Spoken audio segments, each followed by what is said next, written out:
Good morning, Nudelberg Daily Huddle. Welcome to Thursday. Welcome back to the Huddle. Excited about this Thursday because we've got our Women's Summit tonight and great stuff going on. But I'm a little bit jealous because you and Dad got to spend dinner with Lori Kosneski last night, and I was not a part of that. How was it? It was fantastic. She's obviously here for the women's event that's going on tonight. Super cool to kind of finally meet in person, get somebody's story, kind of really learn about somebody, Even Dad was like, I know you, but I don't really know you, And so we found out about her family, really cool story, kind of a career Pennsylvania person, but super cool. And excited for her to kind of meet a lot of the people that'll be there tonight and for everybody to be in the same room.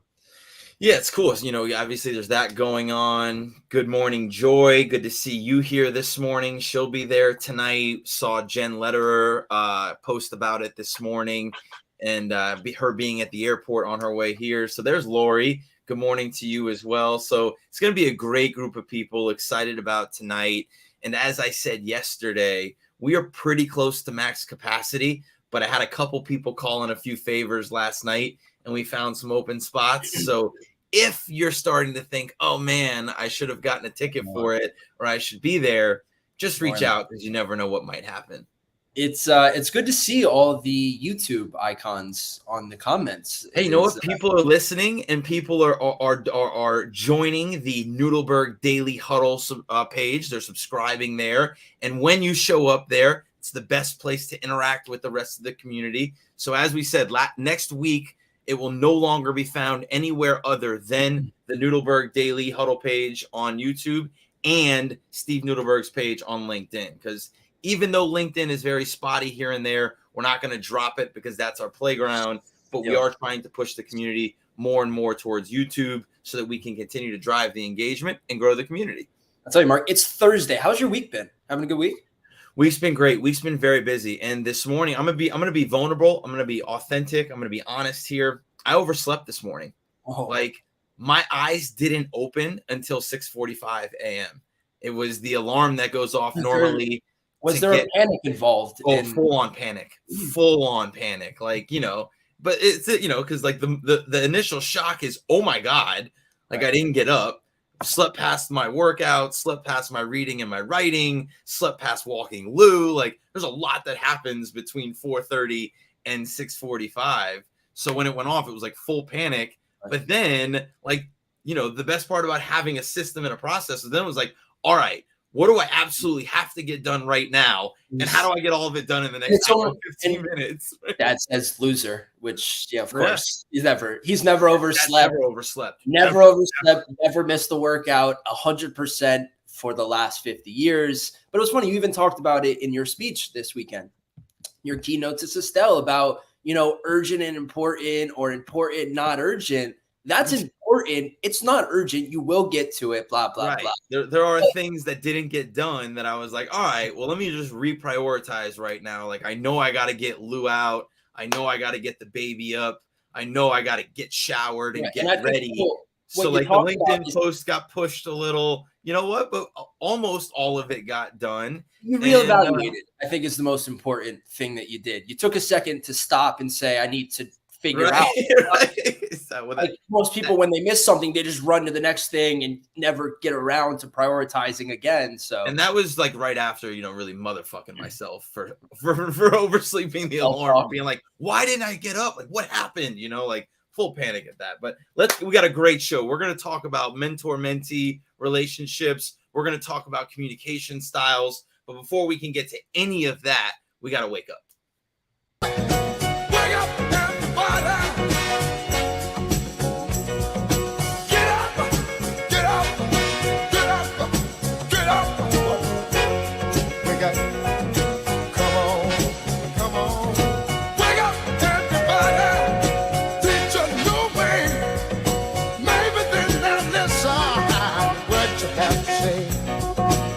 up, everybody. No more sleeping in the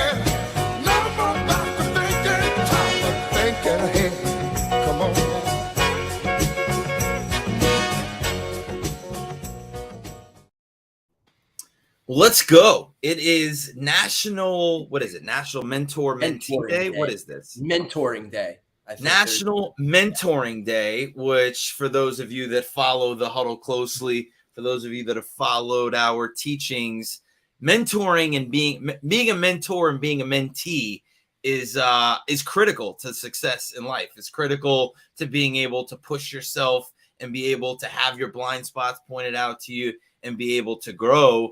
I was fortunate last year to spend some time with a transportation company and help them set the foundation for their mentor mentee program, and did a whole training on what it meant to be a really good mentor and what it meant to be a really good mentee. But as on National Mentoring Day, who comes to mind for you when you think about mentors? Well, look, was that like a layup for yourself? Were you trying to throw No, honestly, no, I already, don't know. I mean, no, yes, I know it's me, but like, come right. on, let's But go with somebody else. Keep I, me on my toes here. so I have to say Juwan Sider. It's the first guy who put me under his wing. And I think what was interesting looking back about it was we related on a personal level first. You know, I think it wasn't just the fact that we were in the same profession.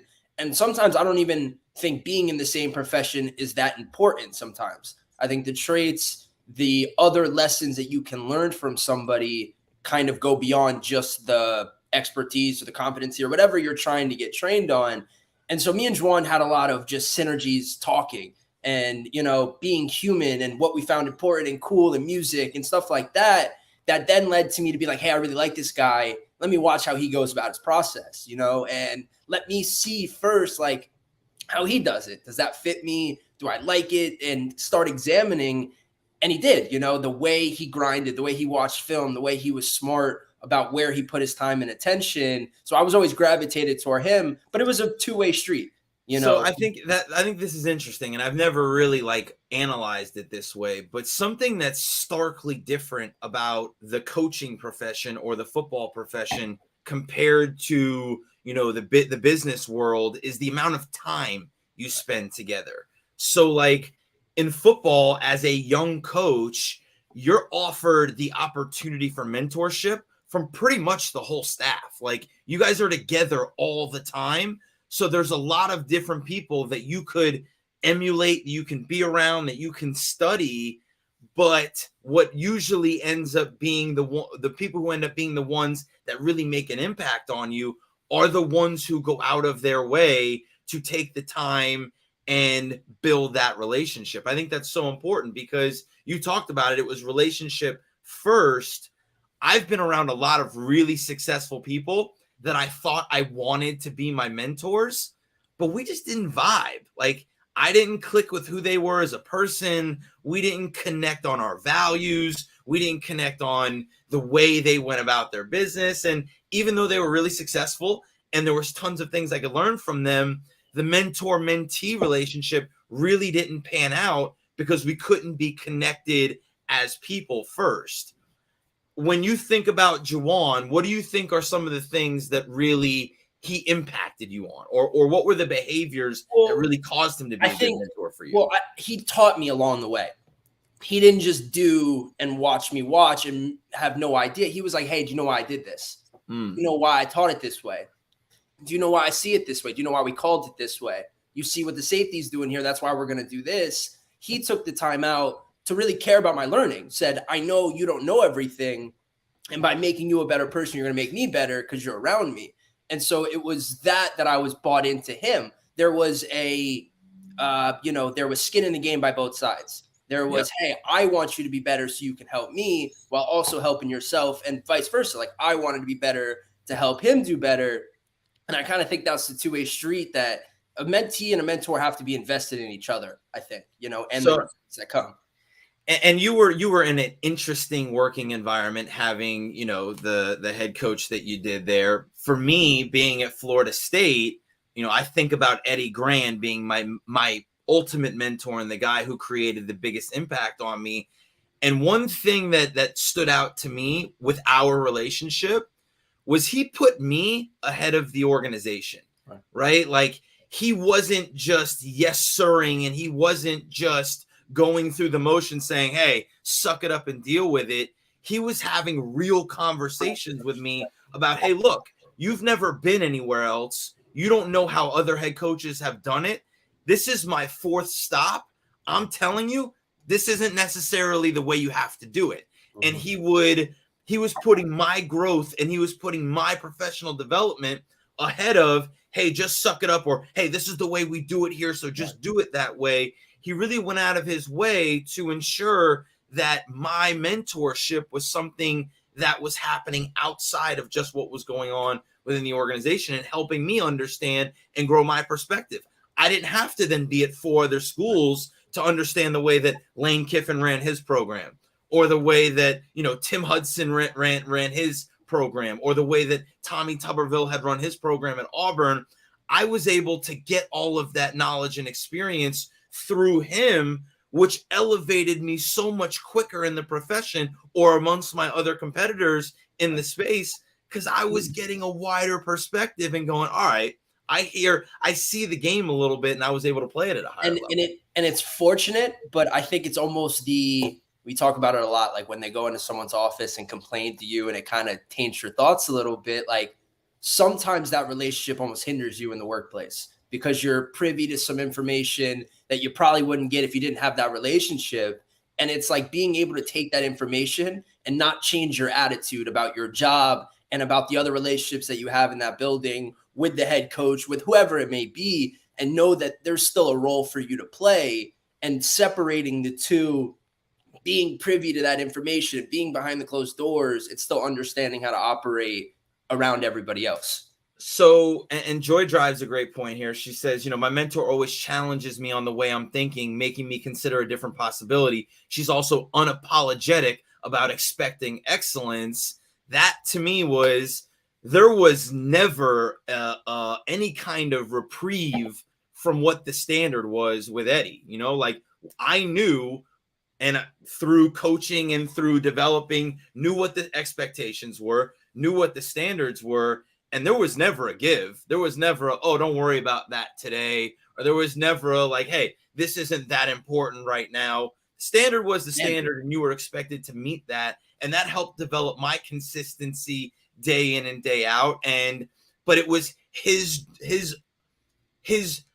focus on that. It was him saying, I'm not going to allow you to be less than I know you can be. And then I'll never forget the first time that we met with another staff. It happened to be Mario Cristobal. He was the head coach at FIU at the time.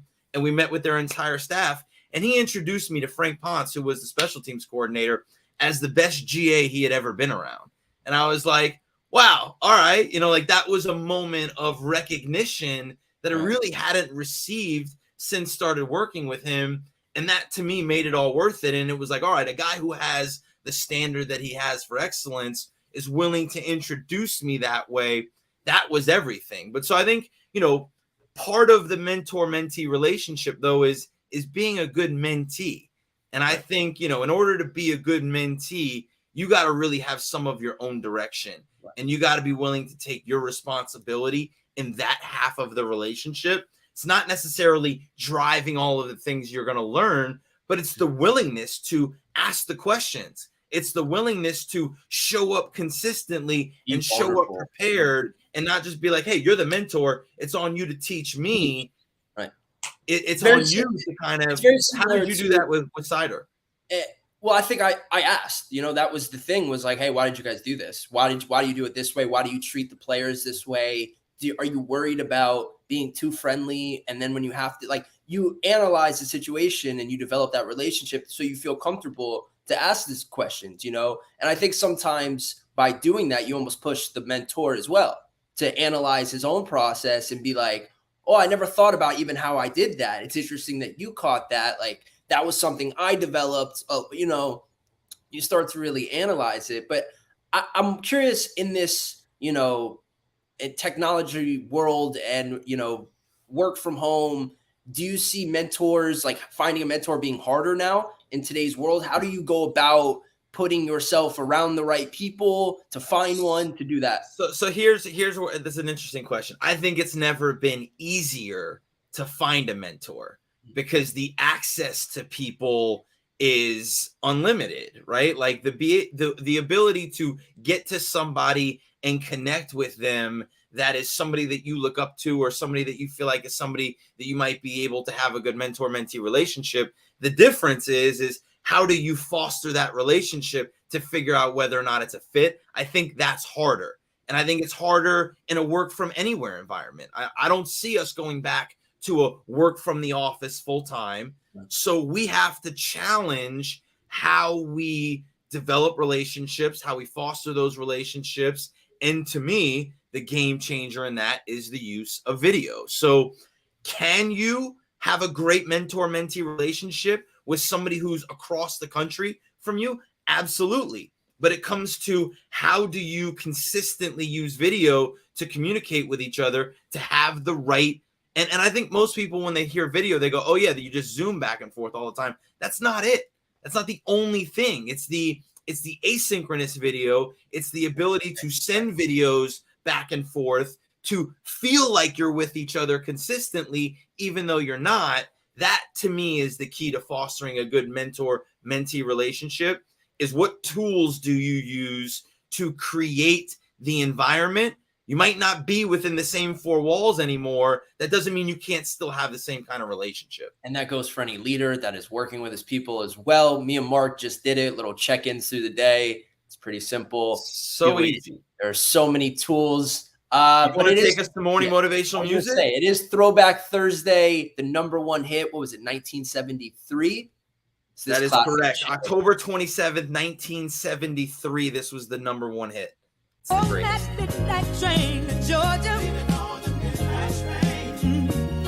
Yeah. Said he's going back to a simpler place and time. Oh, yes, he is. Now be with him. I know you will. On that midnight train to Georgia.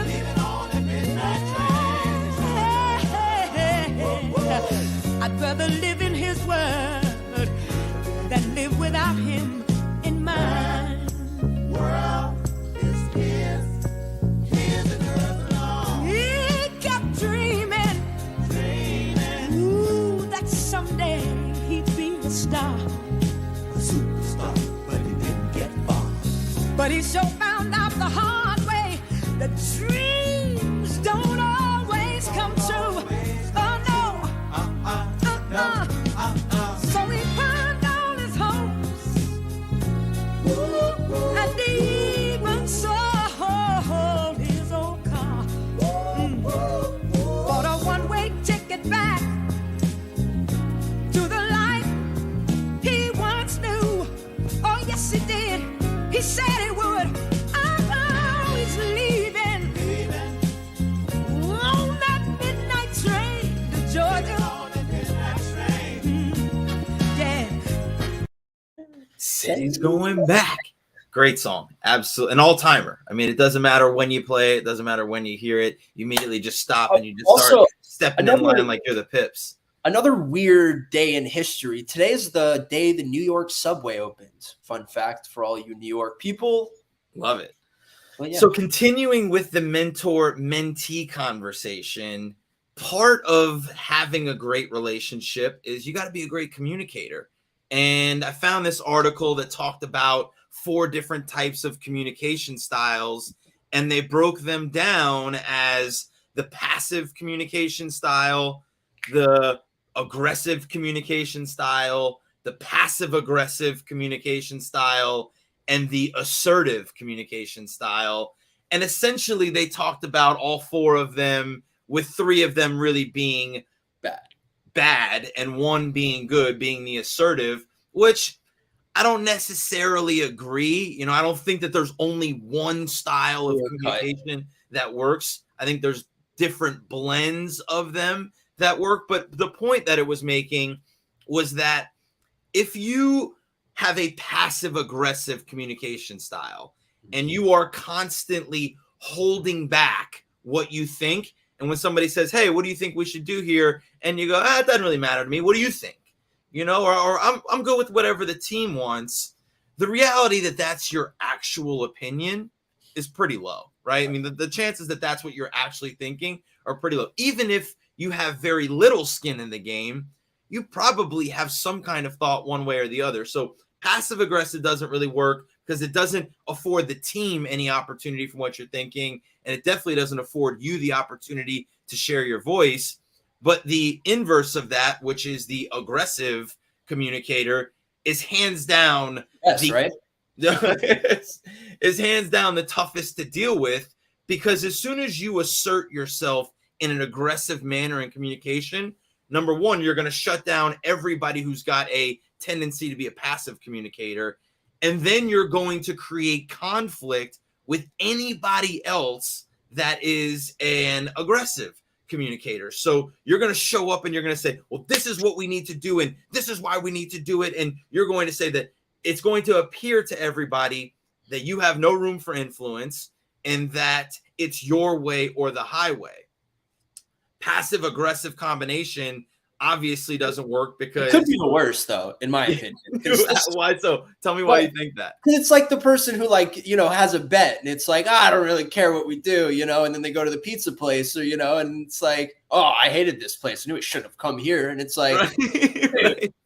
I mean, that was the coach in the room that was like, you know, oh yeah, sure, you know, let's run that on third down or whatever. And then you ran it on third down. They're like, I told you guys this shit wasn't gonna work. Like, I don't know. Like, you're like double stabbing me in the back like twice, which like and it makes it like the worst. Almost like or in a team setting, you know, they'll be like, oh yeah, you know, I'm fine with that, but don't be surprised if Joe from service he's not gonna like it. You know, right. But takes like to me, like that's a complete lack of responsibility. Whereas, well, passive is obviously a complete lack of responsibility or taking any in it. But like, in at least passive, you're staying out of the way. So if you're not a leader, you'll get lost in the pack, and it might be bad for you. But as a team environment, I don't think you're going to hurt it as bad. You're not pushing it forward. But if they know you're a passive person, they're probably not looking for you to be making the decisions anyways. So that assertive communication style is not saying, hey, this is the way I want it done, and this is this is my way or the highway, but it is taking control and asserting and saying, here's what my thoughts are, right? Or here's what my perspective is, or here are the things that I think are important to the success of this plan, of this strategy, whatever, you know, getting us to the next milestone, whatever the conversation may be about. But it's inserting your thoughts, your beliefs, right? The things you hold as important to success, but inserting it in a way and providing it in a way that there's room for feedback, that there's room for influence, that there's room for other people's opinions. And so by just saying, hey, here's what I think, that may offer other people the ability to be able to chime in on it. Or if they don't, then saying, hey, I'd love to get everybody's opinion on this. Or, hey, I'd love to get your feedback on that. Part of my coaching conversations, whenever I offer a piece of perspective, is always, hey, what do you think about that? Right? Like, tell me the way you felt. Tell me what your opinion is on what I just shared with you. And I think that's the responsibility of the person who's leading, you know, to create that environment and create that platform for people to feel kind of, you know, that the guard is down, that you're not asserting yourself, that you're not like, hey, I understand I'm the lead voice, but I'm cultivating this environment where I want you to. Don't be passive. Like, don't come at me with those side comments as well, but give me your thoughts and please push the group forward. And if as a mentee, you want to take the most advantage of the conversation of the relationship as you can, if you really want to get all that you can out of it, you have to be willing to speak up and say, here's what I think here, so that you can be told that you're wrong. Right. So that you can get the perspective and from the mentor's point of view, they can go, hey, I understand why you see it that way. Here's some perspective from 40 years in it and what's happened when we've gone that way or what we've done. And you go, great. Now as a mentee, I've got learned experience, not the actual experience. I didn't go through it, but I've got learned experience because I was able to offer my perspective and learn from the rest of the group. So tell me they shouldn't tell you, no, go do it, but it probably won't work. Right. That's right. Exactly correct. So thank you for a great show this morning. Super excited about our Women's Power Summit tonight. Looking forward to seeing everybody there. It's going to be a great night. Have a fantastic Thursday. We will see you guys for a Finish Friday. Let's get down to business. Please don't worry about me. I'm about to let my heart speak. My friends keep telling me to leave this. So let's get down to business. Let's get down to business.